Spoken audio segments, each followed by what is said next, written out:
tal? Hola, ¿qué tal, querida comunidad? El día de hoy estamos de regreso en un episodio más de Entre el Cuerpo y la Mente. Este podcast que está hecho para todos ustedes, uniendo la parte del cuerpo con la mente, de hecho. Entonces, bueno, bienvenidos una vez más. Este es el segundo episodio de nuestra segunda temporada. El día de hoy tenemos un súper tema que, bueno, antes de entrar de lleno, quiero que recuerden, mi nombre es Diego Rosales, soy un estudiante de medicina. Yo soy Sara Rosales y yo soy psicóloga y terapeuta. Y el día de hoy vamos a hablar, Sara, acerca de cómo es que la herida que la bata no tapa.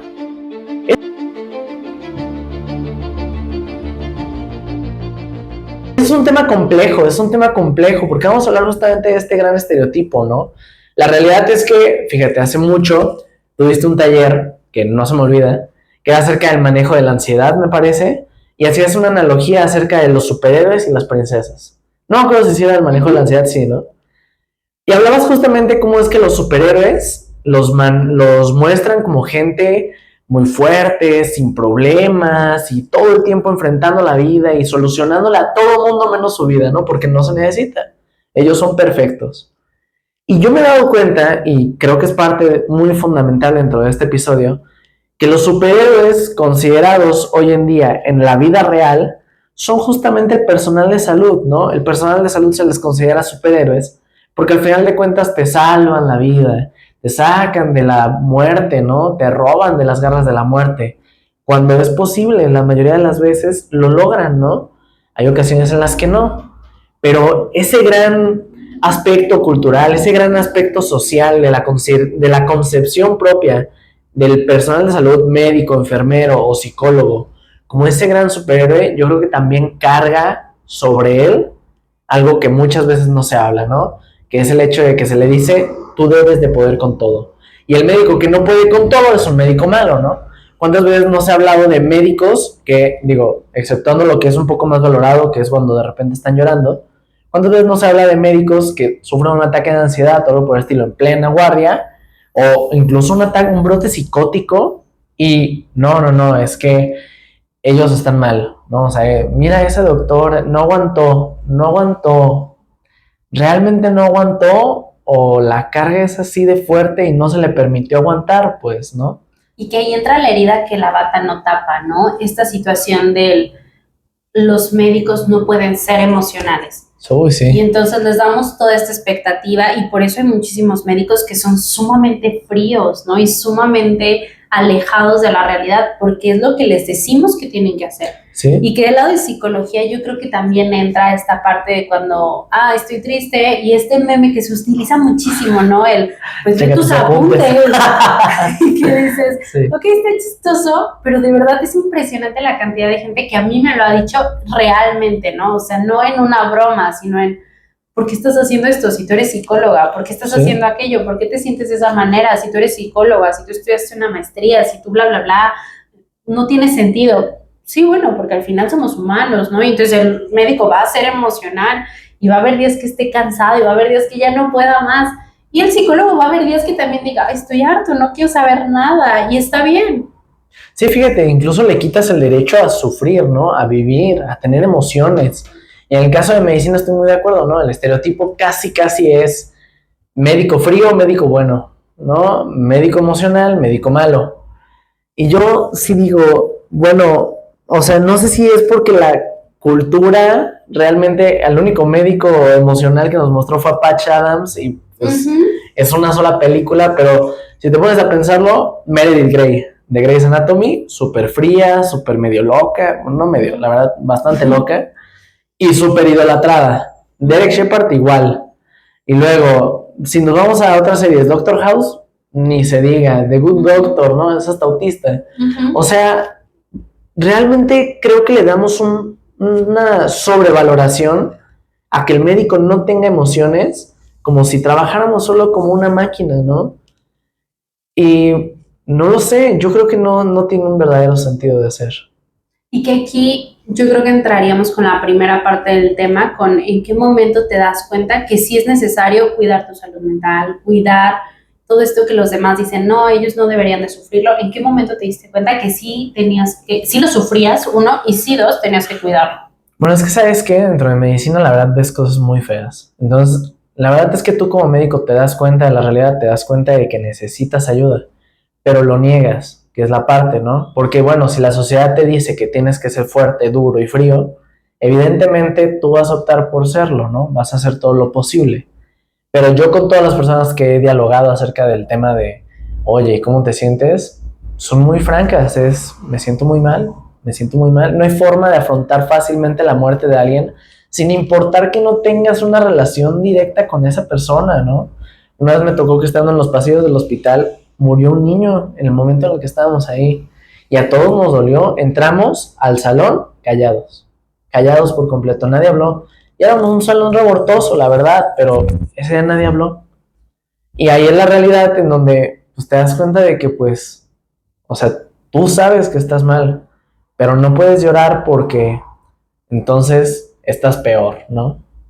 Fíjate que yo creo que justo uno de los momentos que más tengo marcados que para mí fue sí es importante que yo también cuide cómo me siento, fue cuando yo hacía el servicio social, porque trabajar en el psiquiátrico fue de verdad pesadísimo. Y yo me acuerdo que y trabajábamos 4 o 5 horas tal vez, o sea, lo mucho, ¿no?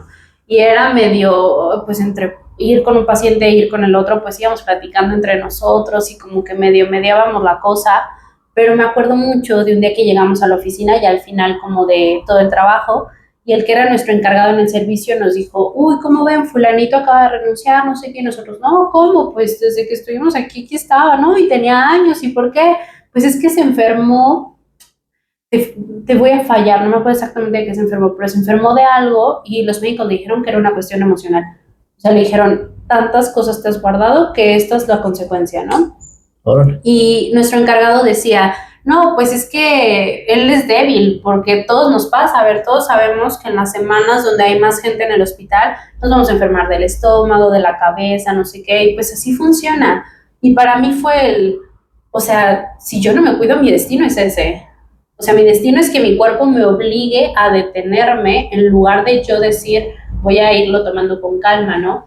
Porque de verdad, digo, en el psiquiátrico además eran temas había pacientes con casos súper fuertes que de repente salíamos de con él y yo siempre he sido como muy sensible, entonces a veces salíamos y yo me quedaba fuera intentando procesar la información, intentando no llorar y que incluso este encargado que teníamos es súper bueno como en el tema de contenernos y él un día así nos dijo si necesitan llorar, háganlo, porque si no lloran, porque si no lo sacan, porque si no lo trabajan, ¿cómo vas a ayudar a la otra persona a decirle que lo saque, no?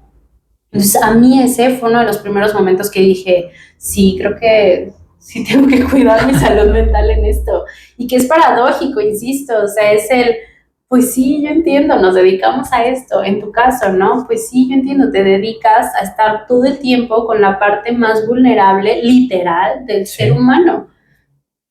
Pero a veces uno no puede ni con su propia parte. No, no, no. Y la verdad es que, bueno, está incluso la leyenda, ¿no? O sea, digo, a la hora de entrar al internado, dicen que mi pero, o sea, médico interno de pregrado, que no lloró en el internado, no es mi pero.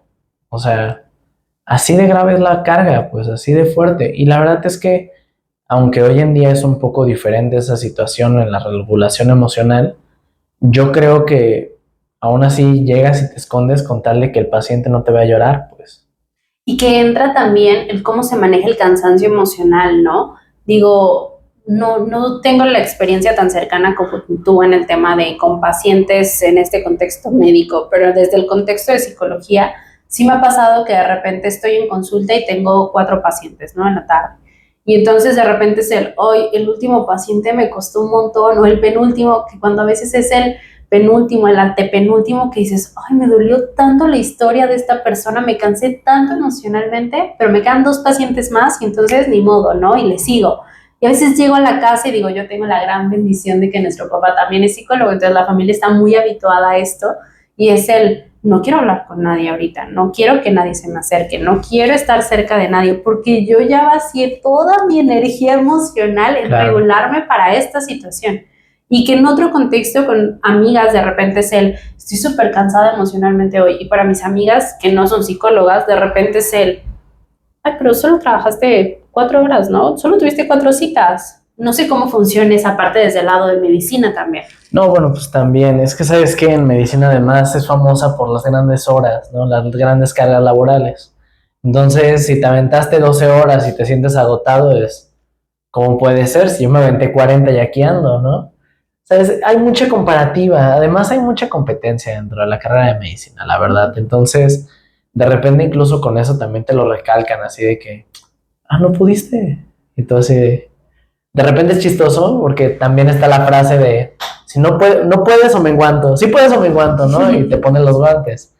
Pero hay una muy buena parte del tiempo en donde sí lo dicen en serio, ¿no? Y ahí es la parte difícil.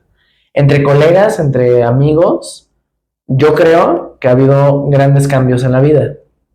Porque hoy en día es muchísimo más fácil, o muchísimo más común al menos, que uno de tus amigos haya ido a terapia previamente. De hecho, casi puedo decir que es la minoría la que no ha acudido alguna vez a alguna sesión terapéutica. Entonces, hay mucha validación emocional entre los colegas, pero sigue sin haber una validación franca y sencilla frente al paciente.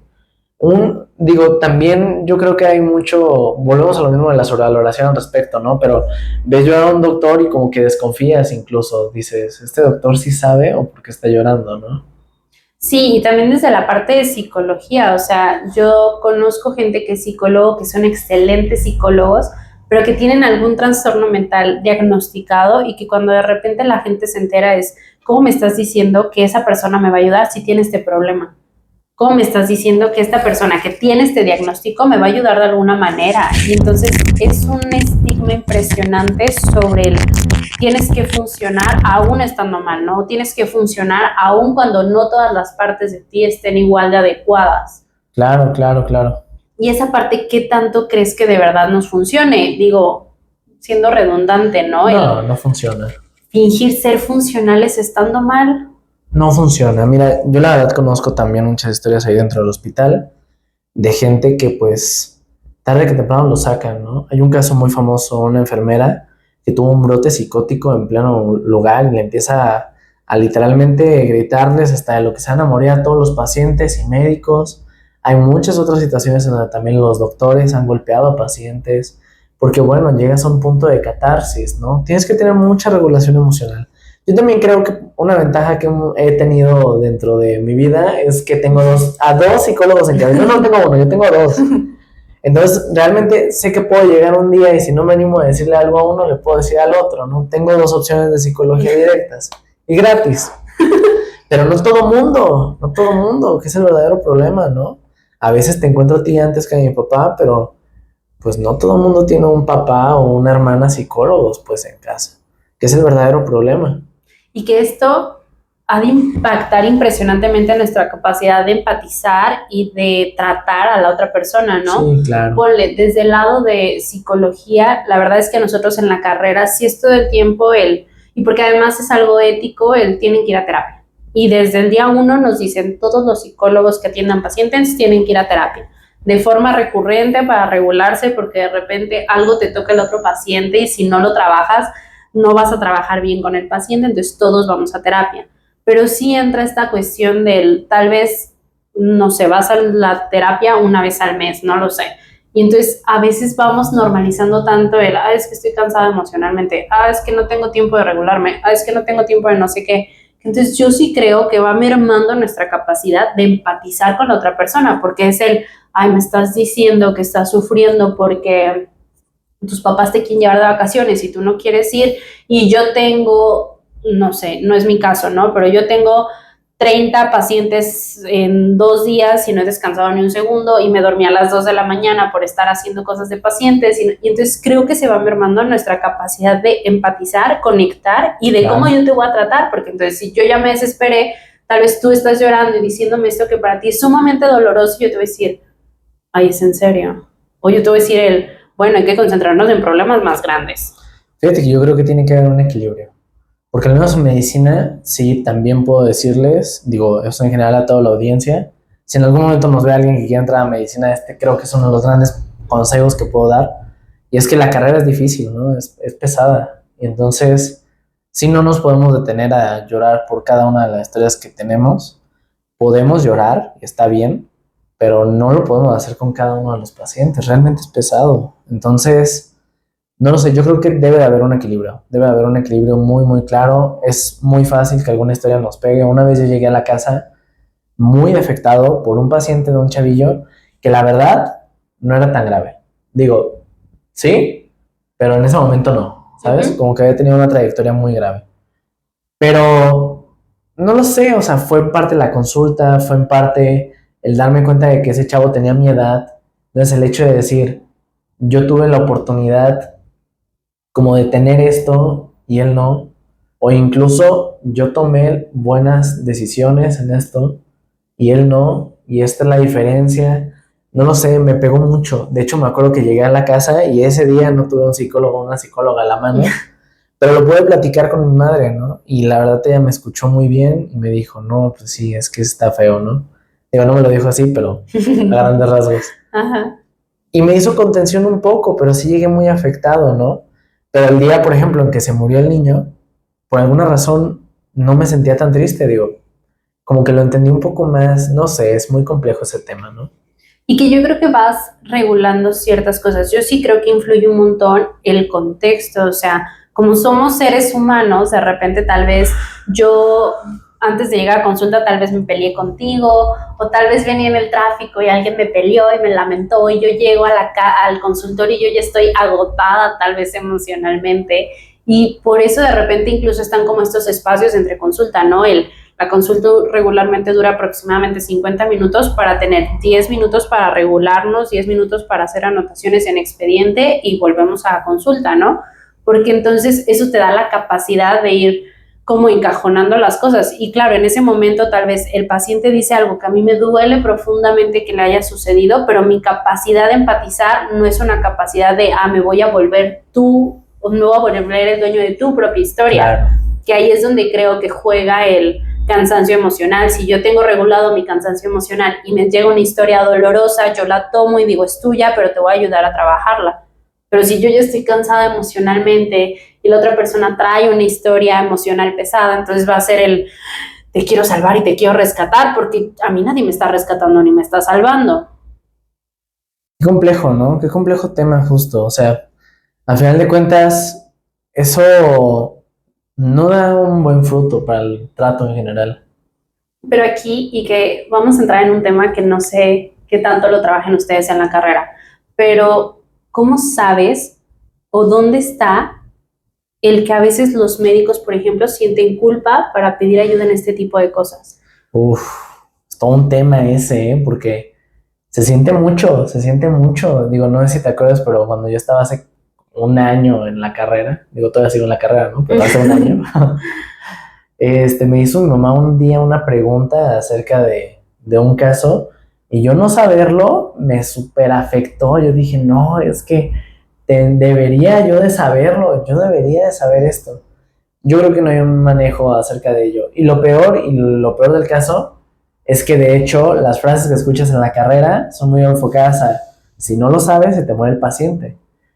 Por ahí, como por cuarto semestre, tuve un profesor de fisiopatología que nos decía, sigan sin leer, y luego van a estar llorando cuando se les estén muriendo pacientes en sala de urgencias.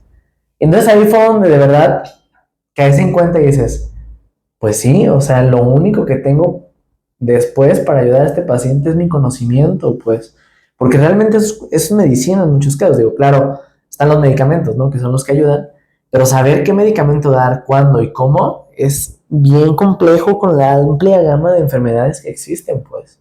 Y que desde la parte emocional, ¿cómo se siente el pedir ayuda?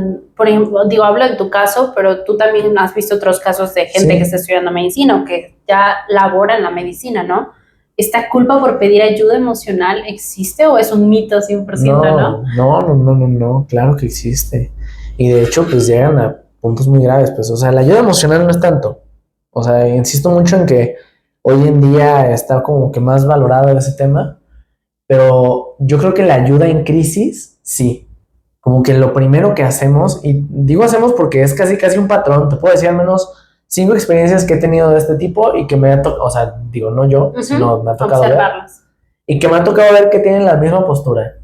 Quitarse el guante o lo que sea que tengan en las manos y aislarse. Se aíslan. Yo no sé cuál sea el mecanismo o la razón por la cual es así, pero es de verdad muy recurrente. O sea, lo primero que hacen en una atención de una crisis es, me aíslo.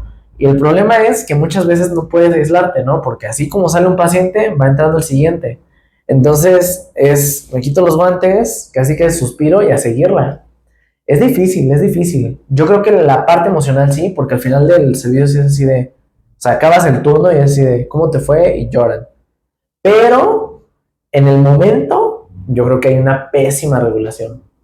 Y que tal vez viene desde como estas señales que ignoramos en la rutina, ¿no? Insisto, a ver, si yo la primera vez que sucede algo me doy cuenta y digo, voy a recabar herramientas para que si me vuelve a pasar, poderme regular, es diferente, ¿no? A que tú digas, sí, ya me pasó una vez, pero no le puedo decir a nadie que esto me pasó, ¿no? Un ataque por ahí, una vez a mí me tocó atender a un chavo que estaba ya en la última parte de medicina, creo que la subespecialidad. Y justo él le daban ataques de pánico antes de cada terapia, antes de cada consulta. Y entonces él no le decía a nadie. Duró meses con estos ataques de pánico, estos micro, porque les daban de una manera muy pequeña, pero sí le daban. Entonces estos microataques de pánico no se los contaba a nadie, porque entonces la gente le decía, no sirves para esto. Claro, claro. Y entonces él los iba cargando todo el tiempo. Digo, hasta que un día ya el ataque de pánico fue incontrolable y ya fue lo que lo trajo a consulta. Pero sí entra esta cuestión de, él me lo decía, ¿no? Decía, es que si yo le digo a la gente que me siento así, van a creer que no soy capaz, y entonces mejor lo ignoraba. Y él lo ignoraba todo el tiempo, ¿no? Y duró semanas con una pésima higiene del sueño, porque él decía, esto mejor lo ignoro, esto mejor no lo digo, porque qué van a decir, porque qué va a pasar, y que desde el lado de psicología pasa un montonal también, o sea, este síndrome del impostor que está tan presente de repente en psicólogos, ¿no? ¿Sí será que soy buen psicólogo? ¿Sí será que de verdad lo estoy ayudando? ¿Sí será que vuelve este paciente? O tal vez no estoy siendo suficientemente bueno. Y que no lo decimos muchas veces en voz alta porque es ¿qué pasa si mi paciente se da cuenta que yo estoy dudando de que estoy haciendo un buen trabajo? Oye, qué complejo, ¿no? O sea, llega a ser tan grave entonces que dudas hasta de tu capacidad real, pues. Sí, y que incluso, o sea, por eso yo siempre le digo a la gente, darle y decirle como al miedo en voz alta le quita todo el poder. Es diferente que yo viva todos esos miedos y yo diga, no lo voy a decir a nadie y no lo voy a externar porque entonces el miedo se va a hacer más grande. Claro. Pero si yo digo, ok, me estoy sintiendo así, le cuento aunque sea mi librito, ¿no? Y lo escribo, o en mi caso que mi papá también es psicólogo, ¿no? Oye, papá, me está pasando esto, ayúdame a asesorarme en mis casos, ¿no? O no lo sé, como todas estas cuestiones es muy diferente al decir, pues ojalá no esté pasando esto. O que muchas veces yo a mis pacientes les digo, a ver, el único que sabe y el único que es experto en tu realidad eres tú. Yo soy un observador externo, yo te voy a ayudar a que vayamos entre los dos afrontando, haciendo herramientas, pero si ves que no estamos yendo por el camino adecuado, tú eres el único que me lo puede decir. Sí, claro. Porque para mí mi visión puede ser tal vez la más psicológica, y tal vez la otra persona dice, no, espérate, ya te estás desviando, vamos de nuevo para acá, y está bien, es válido, porque entonces mi visión no es necesariamente la única buena. Sí, o la correcta en este caso. Exacto.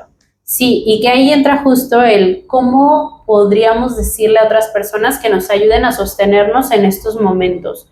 Digo, obviamente no a pacientes, obviamente no, esto no es para ti consultante de terapia, no, pero sí si tú conoces a un médico, sí si tú conoces a alguien que esté en salud mental, sí si tú mismo estás apoyando de forma emocional a alguien, ¿cómo podríamos apoyar a esa gente?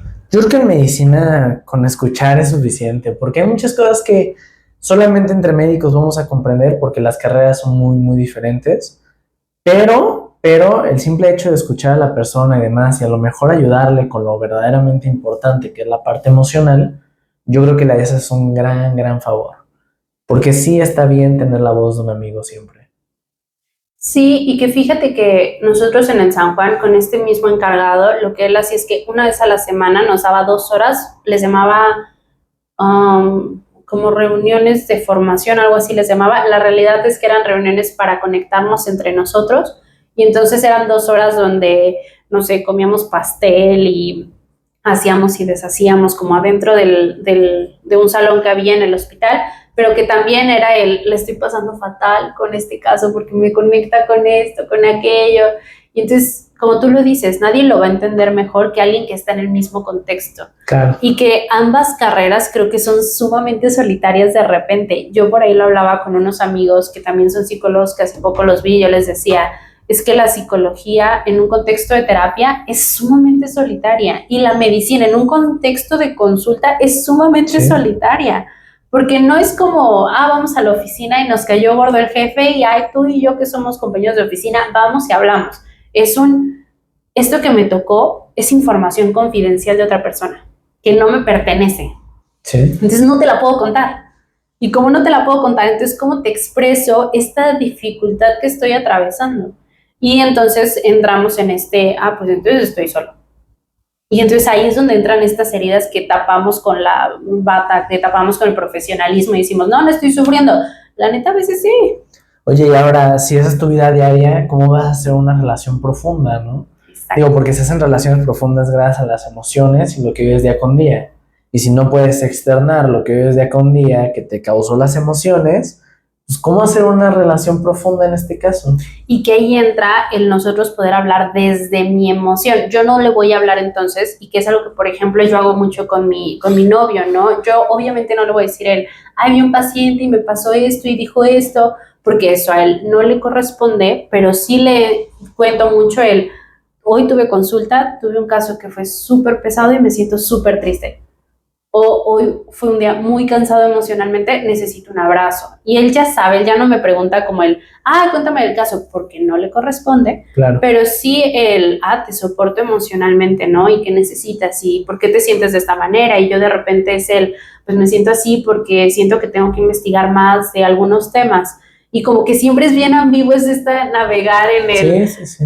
Que no te puedo decir al 100, ¿no? Pero que incluso en medicina tal vez funciona de la misma manera, ¿no? No te voy a decir el paciente que se llamaba así, tal, que me dijo esto de su vida, tenía esto, pues a la otra persona a veces ni siquiera lo va a entender aunque se lo cuentes. Sí, claro. E insisto, ¿no? O sea, son cosas que nada más se entienden entre carreras, ¿no?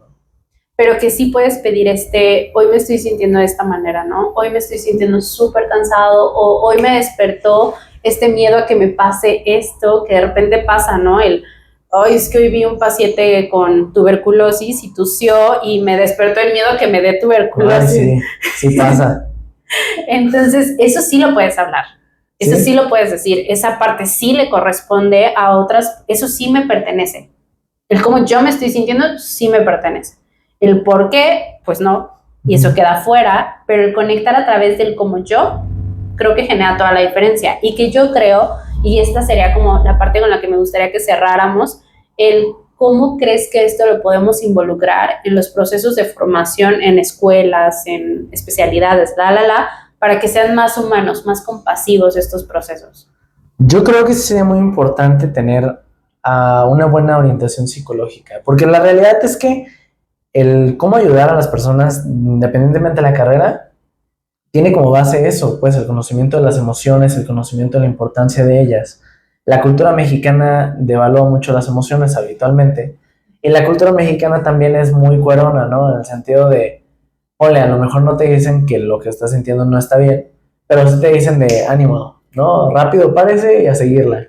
Entonces, a lo mejor un poco de validación dentro de las escuelas y demás podría ayudar a que a lo mejor sí tiene que ser así el rumbo, pero que en el camino te vayan dando palmadas, ¿no? De pérdidas, que te digan de que, oye, tranqui, no pasa nada, síguele, ándale, vas. A lo mejor, ¿no? Que eso ya sería un cambio. Sí. Ok, entonces un proceso más allegado. Sí, tal vez, ¿no? Un conocimiento más profundo de psicología en etapas tempranas. Sí, y eso, en etapas, fíjate que no lo había pensado, pero sí tienes razón. Tal vez sí desde prepa, que ya empieza esta inquietud profesional, claro. Ya empieza, ahí les empezáramos a decir no importa qué te dediques, siempre te puedes acercar a otros, siempre puedes hacer esto, siempre, y que yo creo, bueno, en nuestra preparatoria eso se daba mucho. Sí. En la UNIVA tienen como todo incluso una materia que se llama desarrollo humano, y te sales tú con un diploma ya de desarrollo humano, porque su intención es justo que tú tengas esta parte más del acercamiento humano más presente. Sí. Y que yo creo que eso al menos a mí me ayudó un montón. Entonces yo sí, y estoy de acuerdo contigo, yo eso lo pondría como queremos hacer formaciones más humanas, más compasivas, hay que enseñar a ser compasivo. Sí, desde la cuna. Exacto. Sí. Y bueno, no sé si quieres agregar algo. No, yo quedo muy bien. Ok, pues entonces, gracias por estar en este segundo episodio. Le recordamos, estamos en nuestra segunda temporada. Nosotros lo seguimos leyendo en comentarios. Esta temporada está más acercada a nosotros. Sí. Entonces, también queremos estar más acercados a ustedes, queremos leerlos más en los comentarios, queremos saber más cómo esto de repente les conecta. Digo, tal vez dicen, Sara, yo no soy psicóloga ni soy médico, pero yo escucho todo el tiempo a mis hijos y tengo que fingir que soy la fuerte, ¿no? Me escondo estas heridas también bajo una bata. Ok, también queremos leerlos y queremos estarlos conectando a través de eso. Sí, en definitiva. Y recuerden que de todas formas, pues, si tienen alguna duda más específica, la podemos abordar en el próximo episodio que tengamos de este podcast. Y que si necesitan contactarnos para atención, para terapia, para cualquier servicio que tenemos en Impulso, les vamos a dejar el número por aquí, yo creo que lo voy a poner. Y entonces, pues ya, contáctenos, síganos en todas las redes sociales y nos vemos la próxima semana. Hasta luego. Adiós.